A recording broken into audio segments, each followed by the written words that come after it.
Hey Luke, let's talk about another MVNO. Yeah, let's do it. I'll go today. Okay. So, before we talk about the specific one, let's talk a little bit about MVNOs and why we might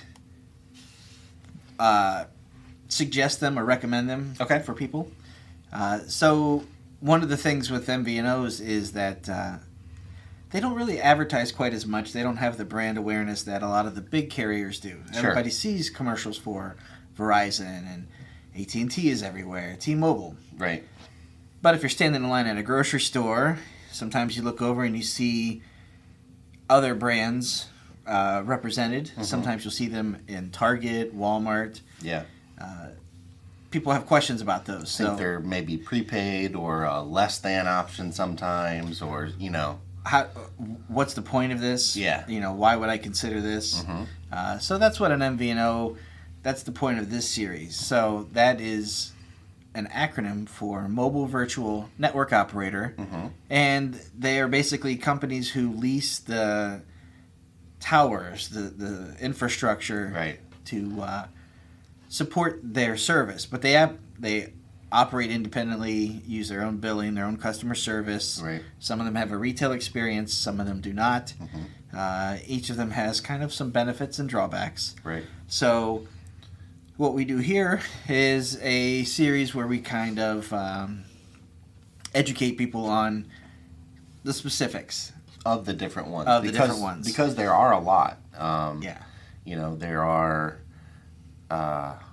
upwards of at least 15 to 20 at a given time. Yeah. And that can be overwhelming, especially if you're looking for an alternative from the big three.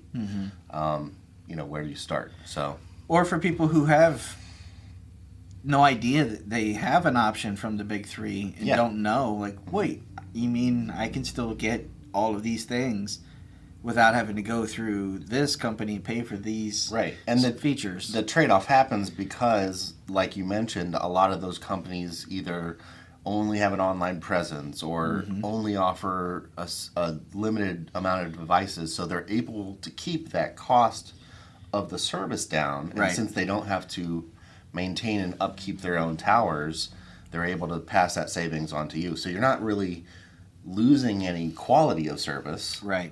But you're gaining the benefits of that lower overhead and essentially getting the same thing. And sometimes with the tier one or the high-end carriers, you get a lot of things included in your plan that you may not necessarily want or need. Sure. They're just kind of built into that cost. Yep. So something such as a year of Paramount Plus or Netflix or Apple Music, those types of things are great when they're included, but there are people who say, I don't care about that, I don't use them, I don't need them, I'm happy paying for it separately. Or long distance calling to Canada and Mexico. Some people don't care about that. Yeah.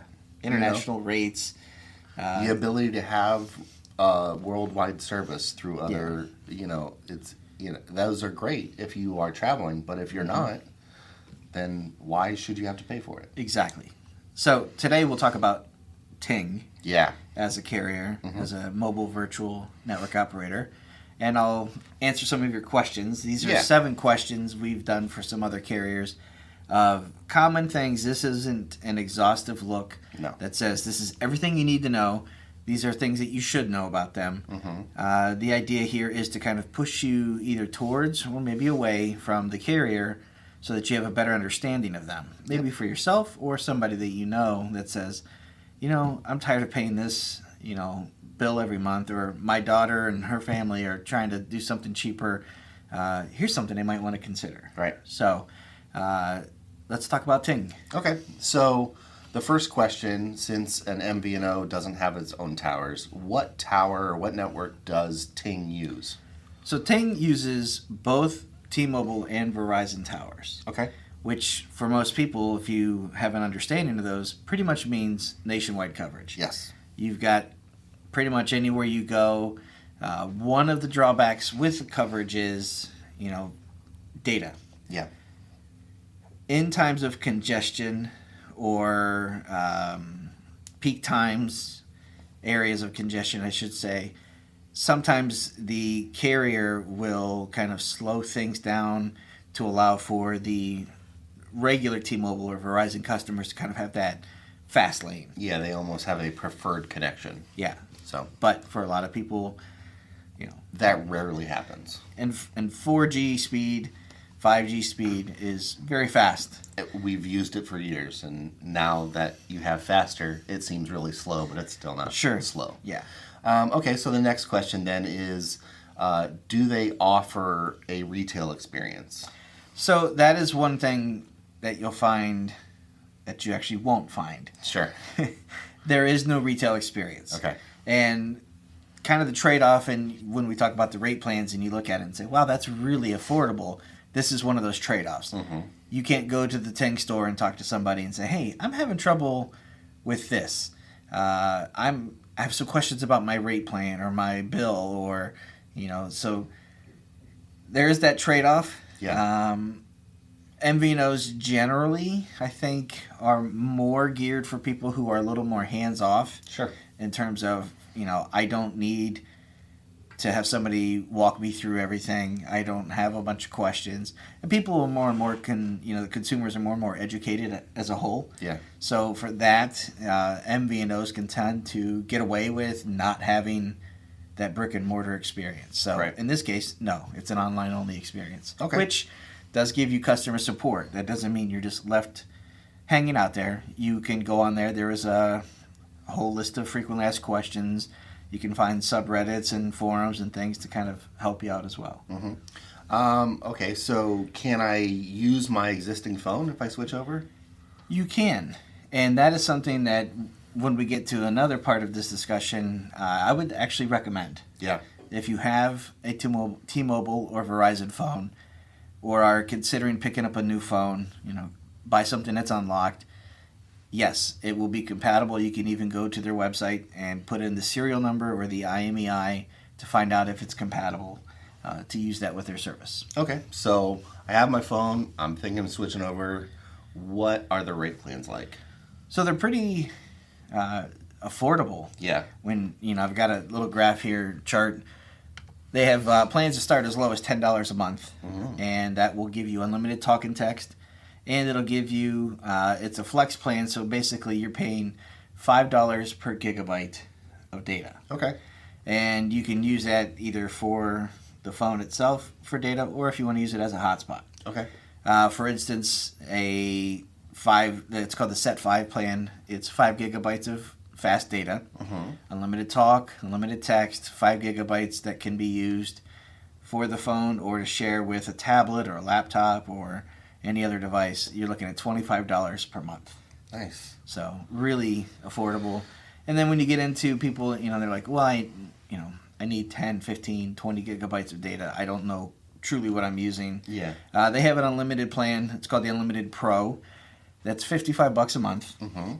And that's just for one line, which when you compare that to other carriers, finding a one-line plan at that price, it's pretty tough. A lot of times they want to push you into a 2, 3, or 4-year or a 4-line plan to get these rates.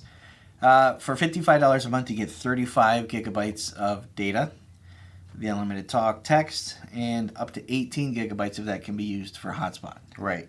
Now, it's interesting because they have a distinction of fast data versus regular data. So that 55, you have unlimited data.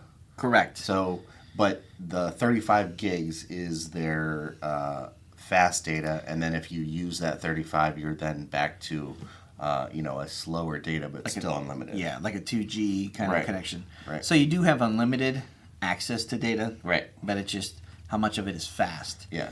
For $45 a month, you can go with a 22 gigabyte plan, and you get about 12 of that for hotspot. Okay. So pretty inexpensive. Yeah.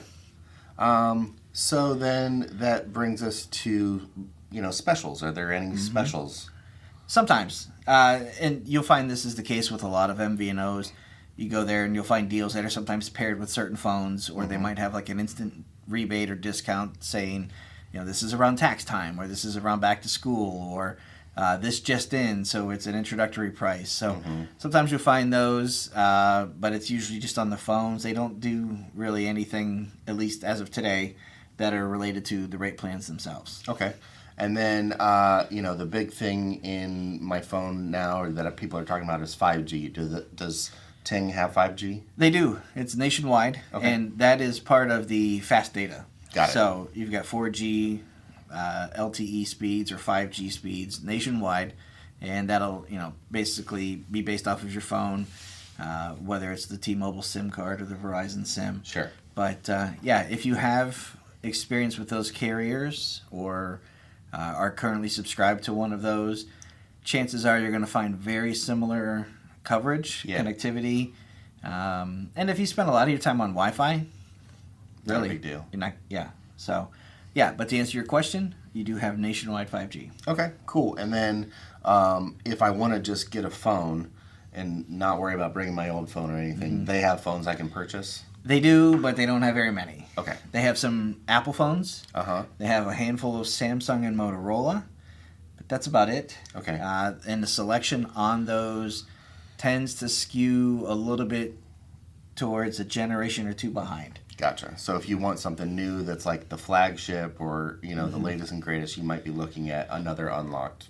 phone. Yeah, purchase it outright or purchase it, finance it through, Best Buy or, if you get a Pixel, go through the Google store. Uh-huh.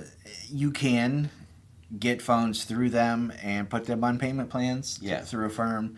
But you're going to find that if you're into the hardware and you're kind of like, I'm looking for something very current, which kind of flies in the face of who an MVNO customer might be. Sure. So for some of those people, it's more of a, I just need a phone. I just, I'll take a Samsung Galaxy, whatever. Yeah.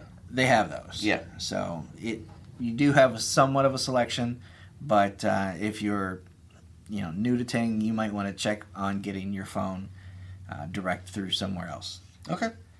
So that's Ting. Yeah, that wraps it up pretty good. As a introduction to Ting. Yeah. So if you have any other questions, you can go to Ting's website. There's a lot of help available. They have pretty decent social media that you can get in there and interact with as well to answer any questions that you have. But this should be enough to kind of tell you yes or no. I'm, trying to switch things up for 2022 and, maybe shore up the books a little bit and save a couple bucks where I can. MVNOs are a good way to do that. Awesome. Thanks, Scott. Thank you.